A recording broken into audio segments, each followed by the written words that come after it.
we have some really exciting stuff actually happening with Docker right now, where we have Mike, who is a trained designer on our team, who's also a developer, is working through redesigning our Docker views and creating basically a way to manage Docker that'll be, I think, more friendly for people on mobile, but not just that, also just easier for people on desktop. I really want to have a more unified design where I'm not just popping out new tabs all the time. If I want to tweak a container path or a variable, I don't have to go into the entire container definition to edit and add a path, because often there's specific flows with Docker where you're doing them all the time. We don't need to give you the whole Docker edit view every time you go to manage the path the container is mounted to, or that sort of stuff. Those sort of edits are much more quick. And so the hope is that we'll have like views that allow you to do this stuff faster. And we're building all of this based on our usage of the products. I think the big thing for me and for the team is to try and make sure that we minimize the amount of,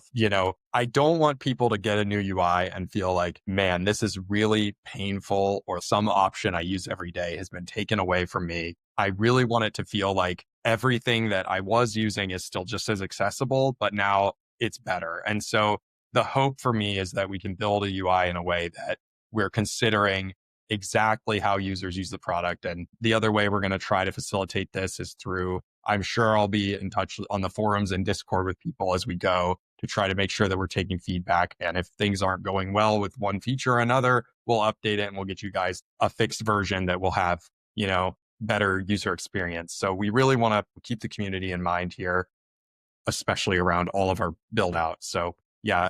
And Mike, who is doing a lot of our design work right now, is really good at considering user input. And he is also a user of the product and has been for many years. So he's just as much of a user as you or I. So I think it's going to be really cool to have him working on it.